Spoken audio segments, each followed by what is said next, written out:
This is New Day with Allison Camerata and John Berman. Good morning, everyone. Welcome to your new day. It is Thursday, January 3rd, 8 o'clock in the East. There's a lot of new happening this morning. It is way new. It's very new. It's a new day. It's a new year. It's a new Congress. It's a new era of divided government in Washington. All of it begins in just a few hours when the 116th Congress will be sworn in with Democrats taking control of the House of Representatives, ending one-party rule. You can see one of their class photos, a lot of jewel tones. Because there are now 102 women, you'll be seeing, John, a lot of royal blue and jewel tones, I predict. I mean, men can wear royal blue and jewel tones. Sure, but I'm just seeing it here. I think that that's one of the things that looks different.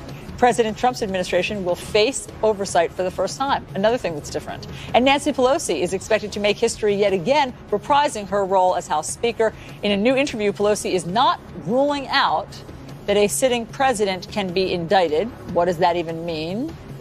The new Congress also makes history with, as we said, a record number of women serving in office. It will be the most racially and ethnically diverse in American history. So this new Congress begins today facing a major challenge. It's day 13 of the government shutdown, no deal in sight. President Trump and congressional leaders, they met at the White House. We're learning new details about how that meeting went. Not well. Sources tell CNN the president said he would look, quote, foolish if he accepted the Democrats' proposal to end the shutdown. Nancy Pelosi, in that same interview we were talking about before, says the Democrats will give nothing for the president's border wall. Let's begin with CNN's Lauren Fox, live on Capitol Hill with much more on this historic day. Lauren. Good morning, John. Up here on Capitol Hill, there is this back-to-school feeling as we prepare for Democrats to take back the House of Representatives for the first time in nearly a decade. And today there's going to be a lot of pomp and circumstance. First, a vote for the next speaker. We expect that to be Nancy Pelosi. Then Nancy Pelosi will swear in a new class in the 116th Congress. And as you mentioned, it's a very diverse group with a historic number of women, including the first Native American women and the first Muslim women ever elected to the House of Representatives. It's a huge day on Capitol Hill. And then Nancy Pelosi will turn to reopen the government. They're going to try to end that government shutdown. They're going to put a bill on the floor that would include 6 spending bills that the Senate already passed, including a continuing resolution to keep the Department of Homeland Security open through the beginning of February. Of course, that isn't expected to go anywhere in the Senate.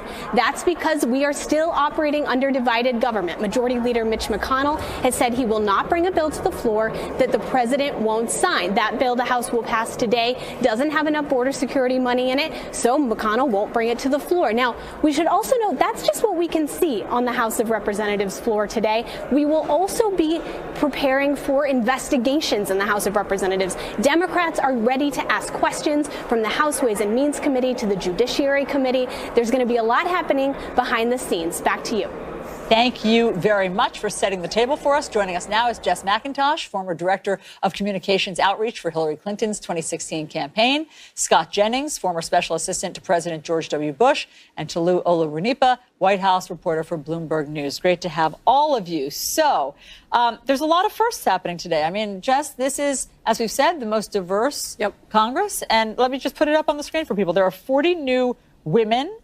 There are 20 new veterans, on both sides, Republican and Democrat. There are 10 new Hispanic and Latino members. There are 9 new black members. There are 5 new LGBTQ members. There are also the first 2 Muslim women in Congress, the first 2 Native American women in Congress. All fascinating, groundbreaking, makes for a really interesting class photo, as we just showed. But beyond that, there are also the first women in their 20s to serve in Congress. Every Congress since the dawn of the Republic has had men in their 20s, and this is the first time that there will be women under 30 as well. I'm over the moon about this class because it's the kind of change that doesn't stop here. This creates a cycle. Women, girls are going to grow up seeing people who look like them, who are congresswomen, and that's going to make them realize that that's something they can achieve. Congress is never going to look the same again. This class is only going to get more diverse, and it's neat that now we can actually see that it's Democratic women that are bringing the diversity to Congress. When you involve more women, you get better policies. You get different experiences in life. And why is that? we're already seeing with the way that they communicate with their constituents, they are bringing a level of being able to relate to their lives that I think we just previously haven't seen. I think the channels of communication are going to be way more open with these new people. And I think it's going to be something for everybody else to emulate. It's a shame that on the Republican side, they don't look any different at all. They seem to be doing absolutely nothing to try and engage new voters. The difference between the two classes is only going to be more stark going forward. It's interesting. We have a statistic that actually shows that when Nancy Pelosi was first elected to Congress in 1987, there were 23 women in the House. The split was 12 Democrats, 11 Republicans. Now there are 102, 89 Democrats, explosive growth there, but Republicans, just 13 women. So the growth for Republican women from 11 to 13. It's interesting to see that. We talk about history. It's also history for the president. The president, for the first time, Toulouse, faces oversight, frankly, from a Democratic House of Representatives. You were inside that cabinet meeting yesterday. You were one of the pool reporters, if I'm not mistaken, during that sort of long, free-flowing exchange of ideas there. How do you think the president's taking this new oversight so far? Yeah, this new oversight is coming at a time when the government is shut down, in part because the president is so focused and so obsessed with the idea of getting border money for a border wall, which has not happened during his first 2 years in office and did not happen under a Republican Congress and is looking less and less likely to happen under a new Democratic Congress in the House. Nancy Pelosi had said yesterday that the president's not going to get any money for his wall, and this new crop of Democratic freshmen is not in the mood to negotiate with the president. These are firebrand new members who are looking to make a splash, who are, a lot of them are on the more progressive side. They have in common that a lot of them ran because they saw what the president was doing and that they were so upset about the president that they decided to run for office for the first time and won seats in this blue wave that happened in November. So they're not necessarily going to be in negotiating mode with a president who, as we saw yesterday in the room, is so focused on this wall that he spent the better part of an hour and a half talking just about the border wall, and how he's digging in his heels to make sure that he gets money for the border wall, or, as he said, the government could remain closed for as long as it takes. So it doesn't look like the two sides are getting any closer together. The president is not necessarily in deal-making mode. He's digging in his heels, and Democrats are now starting to take their power, and it looks like they're going to be set for a long battle on this. Scott, as a Republican, what are you predicting for this new Congress? Well, oversight certainly is going to be, I think, a big part of the agenda for the House Democrats, and that'll be a lot of paralysis for the Trump administration. In the Senate, I predict a lot of action on personnel and judges. I don't think a lot of bills, policy are going to be passed, but the Senate can do personnel. They can do judges. They did a big bucket of personnel appointees last night. So that's what we're going to see. Regarding the shutdown, this will end when one of two things happens: when the Democrats and Donald Trump get together and decide they can each give a little and call it a day, or when someone introduces a new idea. I think the president should throw out DACA here to break the logjam. I think these Democrats who got elected to the House would love to get a permanent fix for the Dreamers. I know a lot of Republicans would love that fix as well. That's a reasonable trade-off. The president has endorsed a trade-off on this before. It doesn't seem like it would be out of bounds for anybody really in Washington right now to take that deal. A wall for DACA, call it a day, and clear the decks and move on. Hey, Scott, can I ask you, because you know Mitch McConnell, the Senate Majority Leader, really well, having worked for him. We've talked a lot about the new House with the new House Speaker. Mitch McConnell's got a new job also in this divided government, and he's going to have to navigate this going forward. And it's not just difficult navigating with a Democratic House, is navigating this president who has changed his positions even in the last month on certain issues. Yeah, the Senate Majority Leader, frankly, has a united conference, 53 Republicans in the Senate now, and they're ready to run the plays that the president calls. The trouble is when the coach isn't calling the play or he's changing the play in the huddle or calling audibles when you're at the line of scrimmage and there's 3 seconds left on the play clock. And so that is the challenge for the Majority Leader. In the case of the shutdown, I think they have a very, very united conference on this, and what they have said is very simple. We will back the president's move. As soon as he makes a move, we can deliver our votes But now, McConnell used to be in the role, John, of negotiating an end to these standoffs when Obama was president. Now Schumer is in that role.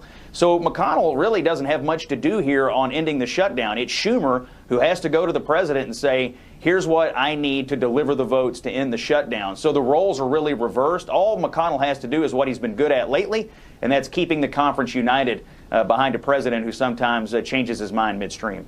He also changed his mind mid-sentence yesterday in terms of how long the shutdown, how long he anticipates it lasting. So here was the president yesterday. How long do you think the government's going to stay partially shut down? Could be a long time, or it could be quickly. Could be a long time. It's too important a subject to walk away from. Jess, it could be a long time, or it could be quickly, or it could be a long time. Either way, it could be any one of those three very different options. I think it's not just about Schumer delivering the votes. We already know that Democrats have the votes to end the shutdown. Republicans have the votes to end the shutdown. We have a bipartisan agreement to end the shutdown. The only person who is keeping the government shut down is Donald Trump.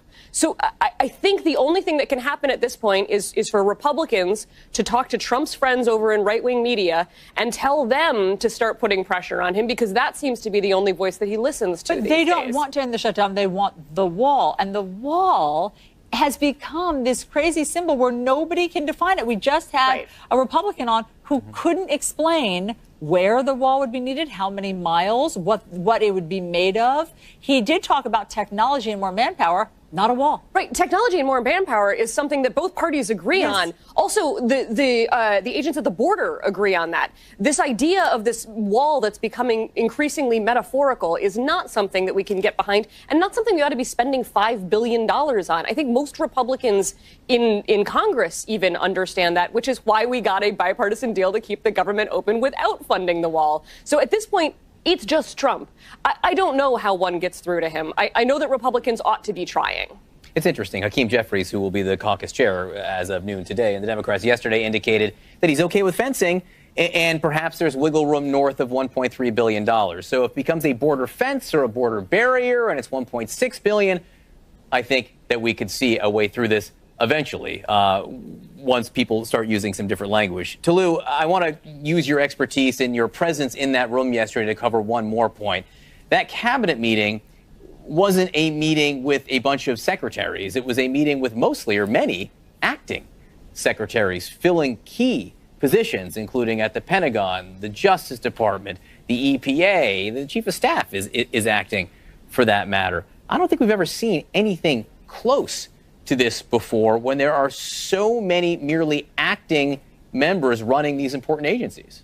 Yeah, and this is going to be taking place at the time that Democrats are going to be conducting an immense amount of oversight over these very agencies, in part because some of the secretaries that have left under a cloud of scandal, and Democrats were planning to investigate them very thoroughly. So now the president is with a team that is in many ways the B team, or the team that's coming off the bench, and the president has not yet nominated some of the replacements. He's still looking for replacements for several positions. We had Secretary Mattis that resigned in protest over the president's decision on Syria. So this does look like a cabinet that is facing a number of battles on a number of different fronts. And the fact that Democrats are now in the House conducting oversight, that's going to make it much more challenging for this administration to get anything done and to keep Democrats from peeling behind the curtains to find out the amount of chaos that a lot of us have realized has taken place.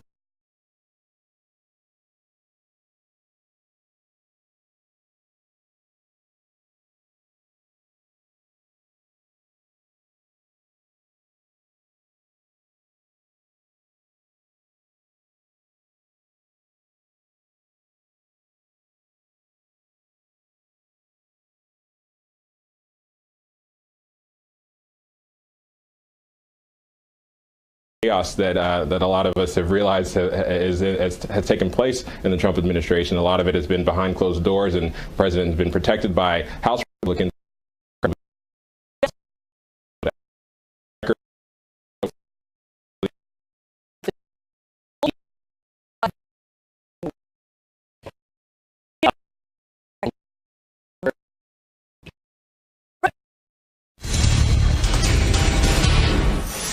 I want to show you a picture this morning. This is what the House Speaker's office looks like. Now, pretty. The news is what you are not seeing here. Above the doorway, up until we think this morning, it said Paul Ryan's name. Now, Paul Ryan's name has been taken down in preparation to put up a new name, which afternoon today, when the vote takes place, it will be Nancy Pelosi for the second time. She takes over as Speaker of the House, facing off against President Trump over any number of issues. The most proximate and immediate is the budget showdown. She's managed to avoid, along the way, many of his insults. The president hasn't gone after her quite the same way. Joining us now, congressional reporter for Political Rachel Bade, who just wrote an article on this very topic, and former chief of staff to Nancy Pelosi and Nadeem El-Shami. Thank you both for being with us. Rachel, to you, because your piece goes into this to great length, why hasn't the president given Nancy Pelosi a nickname? Why isn't he attacking her every other hour? Yeah, it's a little surprising, right? Because Republicans' number one boogeyman, at least for the past campaign cycle and the cycles before, has been Nancy Pelosi. They've gone after her. They've attacked her on the trail. But Trump has taken a really mild approach to the incoming speaker. And it's surprising, again, because he likes to pummel his adversaries and give them nicknames and hound them on Twitter. But it turns out that, according to sources on both sides of Pennsylvania Avenue, that he actually admires her. And right after he was elected in 2016, Nancy Pelosi called him to say congratulations. And what he said to her was, "You are terrific. You're very effective. Remember, I was a supporter of yours." He had actually given to her when she showed up at Trump Tower, or rather given to Democrats that she asked him to support. And he admires her just the way he admires strong men who have strong grips on their party or whoever they lead. And that's exactly what Mark Short, the former legislative affairs director, told me in a recent interview. He said, look, Trump thinks she's powerful, he admires it, and he wants to work with her. So I think the question here is, will the shutdown spoil that relationship before it even has time to bear fruit? And we just don't know at this point. I think this is really interesting, Nadeem, because there are lots of people the president had admired once and then calls names. I mean, I'm thinking of Rex Tillerson. I mean, we could go on and on. He doesn't spare people who he once admired if he's in a fight with them. And he certainly doesn't spare women. I mean, I think back to Carly Fiorina or Megyn Kelly. I've been called a name by the president. And so why do you think Nancy Pelosi's in a different category? Because she has the power and she backs it up. She's gone toe-to-toe with this president for the past 2 years on all kinds of budget fights, and she's won, right? She united her caucus. She was strong. And she presented a point of view of the Democrats and has come on top each time. And the president has seen that. And look, over the past couple of months during the election cycle and then post-election, as Democrats were beginning to take power, she was able to consolidate support. And today she'll become Speaker of the House for the second time. Look, her resolve, her ability to understand issues, and her willingness to look at the president and say, Mr. President, you are wrong. These are not the facts. And she has done that in private. He maybe respects that, but he also doesn't know how to respond to that at times, I'm sure. And Rachel, I'm not quite so sure the feeling is mutual here. I don't think we're going to see Nancy Pelosi and Donald Trump sharing drinks, leave it outside the fact he doesn't actually drink, like Ronald Reagan and Tip O'Neill. That's not going to happen. Yeah, she developed a fondness for former President George W. Bush, but that same fondness doesn't extend, obviously, to the current president. In fact, from a recent meeting, she came back to the House and was meeting with a bunch of House Democrats privately and basically compared negotiating to him with negotiating to a skunk, saying you can't get in a tinkle match with a skunk or you'll get tinkled all over yourself. So clearly she doesn't have that admiration. She doesn't trust him, from what I understand. And she's seen how he has totally gone back on his word with Republican leaders. And so she's really concerned about how she's going to negotiate with him. One of the things we know she's going to do going forward in terms of a strategy with dealing with him is try to get him to recognize facts, basic facts. For instance, when her first meeting with him after he became president, he opened the meeting by saying, look, I won the most votes. I beat Hillary Clinton. I had the most votes. She was the only person in the room who said, no, Mr. President, that is false. You did not win the popular vote. And these are the sorts of things that she is wanting to do. She says she prefers to do them privately, but is going to do them publicly if he, continues to say things that she finds false. Nadeem, you were her chief of staff. And so Where does that leave us? I mean, when I hear Nancy Pelosi this morning in a news interview say, no, not a single cent, we're not going to do any money for the border wall at all. Well, I mean, how is she going to negotiate out of this? The government is shut down. The president is dug in. So what's her next move? Look, first of all, you have to believe her when she says that. That is not going to happen. Democrats are not going to pass a bill that's going to fund the wall. That's number one. Number two, you watched as Republicans, passed a bill in the Senate that does not fund the wall. There are votes in the House that do the same thing. Look, and Democrats have never been shy about taking steps to protect the border. If you want to have a serious discussion about border protection, about dealing with, undocumented immigration, about dealing with bipartisan immigration reform, then let's have that. The wall has become a symbol for the president and for this White House. It is a symbol for his re-election campaign, and that has to, be put on the table, and that has to come to an end. Look, and if you're a Republican senator who was running for re-election in 2020 in a blue state, you're beginning to worry about this. The president has become a drag on your efforts to win re-election. And it's going to come to a point where Mitch McConnell's, Leader McConnell is going to have to tell the president and the White House, look, we cannot sustain this shutdown any longer. It is not helpful. The reason why we're not passing the bill that the House is going to pass today is because it's not because we have the votes to pass it. It's because you're saying no. So this has to come to an end.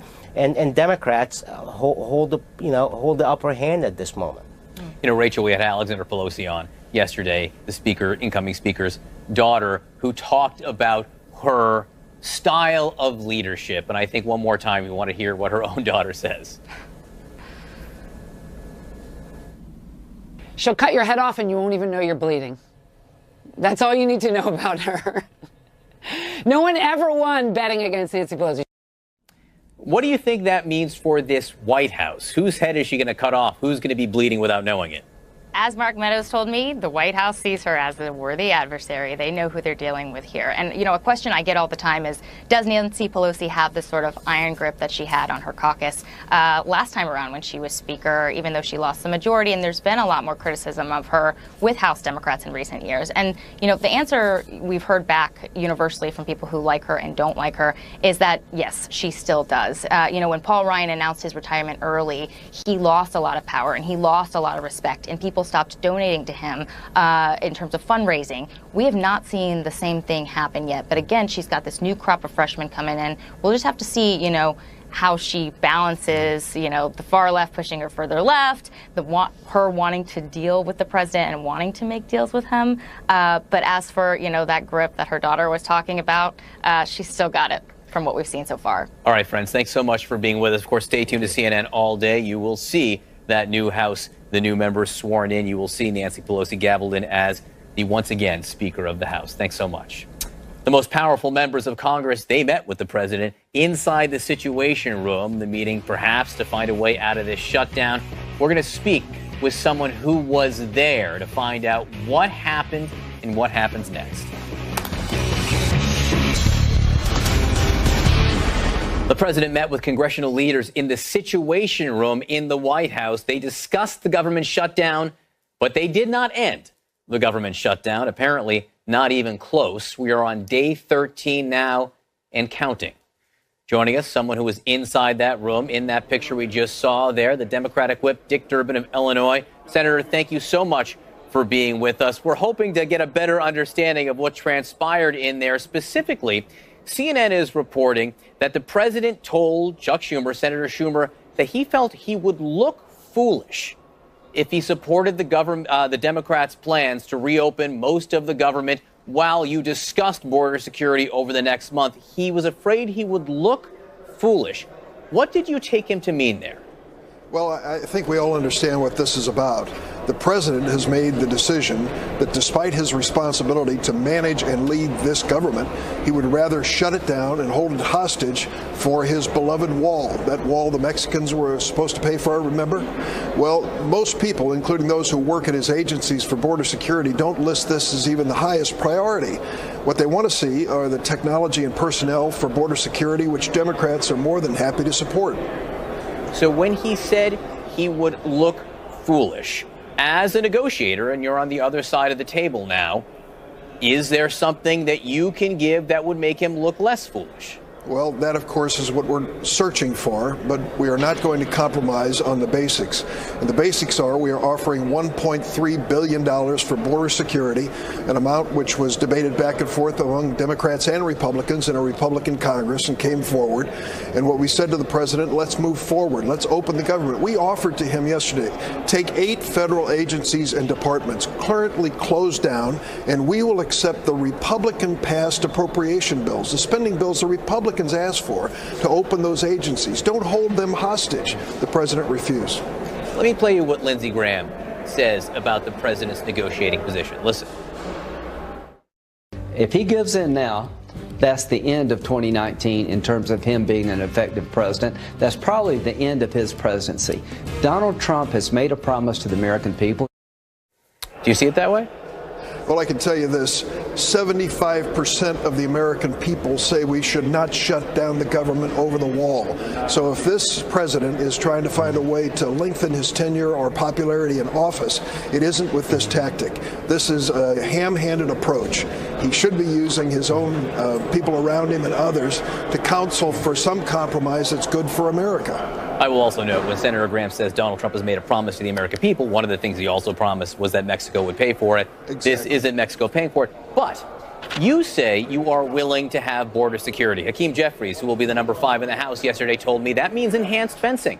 He also won't rule out perhaps more money for border security. So is there, look, if an extraterrestrial came to Earth right now without knowing anything and tried to solve this problem, he might say, well, why not do $1.6 billion and call it a fence and not a border wall? Would Democrats allow and pay for some new fencing? Well, I can tell you we've had fencing in the past. I'm sure we will in the future. It won't be a big, long, beautiful 2,000-mile wall. For example, we have the worst drug epidemic in the history of this nation. 80% of the narcotics coming into the United States come through ports of entry, and fewer than 1 out of 5 vehicles are being scanned to see if they have contraband, firearms, or even victims of human trafficking. I'll invest $300 million into making sure that those ports of entry start stopping narcotics. That's good border security investment.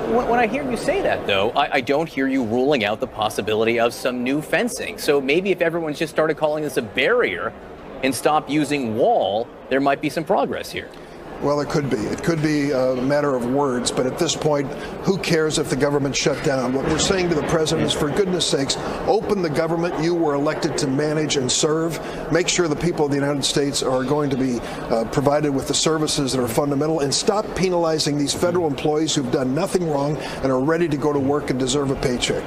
A couple questions before we wrap up here. Number one, Nancy Pelosi will be the next House Speaker as of noon today. Democrats taking control of the House. That's the other side of the Capitol from you. But what do you see the difference being when that happens today? Well, it's a big difference. The fact that we will have a Democratic majority in the House means it's a new political world for the president.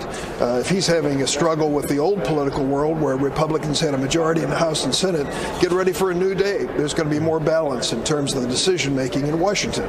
That's not something the president has invited.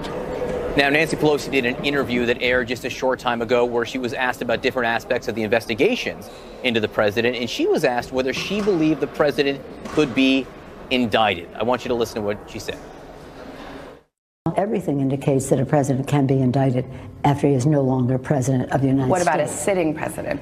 Well, sitting president when he's no longer president of the United States. A president who is in office. Right. Could Robert Mueller come back and say, I am seeking an indictment? I think that that is an open discussion. I think that is an open discussion in terms of the law. So it's the Justice Department's opinion that a sitting president cannot be indicted. You sit on the Judiciary Committee. Do you believe that a sitting president can be indicted? You know, I haven't resolved that issue in my mind, and I know it's one in controversy, but I will say this with no reservation whatsoever. Congress and President, get out of the way of Bob Mueller. Let him finish his investigation and let the results be made public in America. That is the vital next step. Presuming what's going to happen beyond that is just pure conjecture. When you say you haven't resolved it, that sounds like it's an open question. What Nancy Pelosi is saying, in your mind, it's an open question whether a president can be indicted. It is. Are you running for re-election? Senator, you are? Yes. Okay, well, that clears it up because we were going to ask you. I haven't made a formal announcement, John. Don't take that as a formal announcement. You just announced it. You just said you're running. That's a formal announcement. Whether you like it or not, you just announced you're running for re-election formally.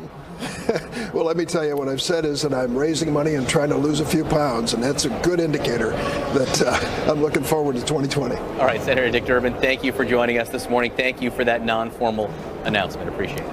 Thank you, John. Allison. That sounded like an announcement to me. I know. All right. Meanwhile, Apple's CEO is blaming all eyes on the opening bell after Apple announces its iPhone sales have slumped. The company's CEO is blaming President Trump's trade war with China. CNN's chief business correspondent, Christine Romans, joins us with more. Was this expected? No, this, Allison, came as a shock. This is a rare warning from Apple. China's slowing economy is hurting iPhone sales, and the U.S.-China trade war is making it worse, Tim Cook says. In a letter to shareholders, the Apple CEO warned of lower sales from the holiday quarter. He blamed the disappointing outlook on the ongoing U.S.-China trade war that's slowing Chinese economy and a number of other factors, including Apple offering cheaper iPhone battery replacements. Now, Apple now expects revenue for the 3 months ending in December to be about $84 billion. That's down from the earlier range of $89 to $93 billion, so a big hit there. Cook told CNBC tensions between the U.S. and China put additional pressure, his words, on the Chinese economy, especially in the second half of last year. China makes up about 15% of Apple's global revenues. Apple stock is down in pre-market trading some 8% on this news. It's unnerving markets around the world, and it really underlines China's slowing economy. Taking a look at futures here right now, you can see they are lower before the opening bell, but off the worst levels, John. The Dow looks like it's going to open for maybe 200, 250 points to the downside, John. All right. A lot of unnerving going on these days. Christine Romans, thanks so much. President Trump had a really interesting reveal inside the Oval Office yesterday. What are we talking about? There have been so many questions about this. The poster on the table during the cabinet meeting, but he never once referenced it. The poster had Game of Thrones fans talking. Here's CNN's Jeannie Mose. Thank you very much, everybody. Just your typical cabinet meeting with President Trump in the throne position and a poster mimicking Game of Thrones in front of him. Sanctions are coming, it said, playing off the Game of Thrones mantra. Winter is coming. And winter is coming. Winter's coming. Mm-hmm. Is pretty much what reporters said about the poster. We do know that President Trump tweeted out this exact same image back when he was about to reimpose sanctions on Iran after the U.S. pulled out of what the president calls that stupid deal. But what's the deal with a poster? Critics reimagined it. Mueller is coming, or a back view with indictments are coming. Someone safely bet that tantrums are coming. The president made no reference to the poster while cameras were rolling. And walls work. He talked about walls working in front of a poster echoing a show in which a wall didn't work. In Game of Thrones, a dragon breaches the wall. HBO did some crowing of its own, referring us to what they said the last time the president used the image. With a nod to the show's made-up language, HBO tweeted, "How do you say trademark misuse in Dothraki?" Imagine President Trump delivering his rally speeches from that. Next thing you know, he'll be trading in Air Force One for Dragon One. Jeannie Mose, CNN, New York. I've got to start watching it. You do. You really do. But the weirdest thing was the poster just being on the desk the whole time with no reference to it. I think that it's a tease. Maybe it's product placement. It's product placement. Do we know that HBO didn't pay to have that there? Look, season 3 promises to be a really good one. Yes, especially with the dragon. That's right. All right. Incoming House Speaker Nancy Pelosi had interesting comments this morning on whether a president can be indicted. We get the bottom line. But first, processed foods may be convenient, but recent studies have linked them to a host of health problems. Nutritionist Lisa Dreher has easy tips on how to cut down on junk. Ultra-processed foods are those loaded with salt, sugar, fat, and plenty of other additives. They're not great for you, so here are my favorite tips to cut back. First, supplement your meals with fresh foods. Try adding a piece of fruit to breakfast or add a salad to any meal. Ideally, half your plate should be fruits and veggies, but you can start small. Choose whole grains over the refined kind. Swap brown rice for white rice and go for whole grain bread instead of white. And limit or avoid processed meats. That means bacon, ham, hot dogs, and sausage, which have been linked to an increased risk of cancer. You can also substitute highly processed foods for healthier options. Instead of potato chips, try non-fat popcorn. It's crunchy, but has the benefit of being whole grain and a good source of fiber. And lastly, DIY. Try making homemade versions of traditionally processed foods. Bake your own kale chips, mix your own granola, or whip up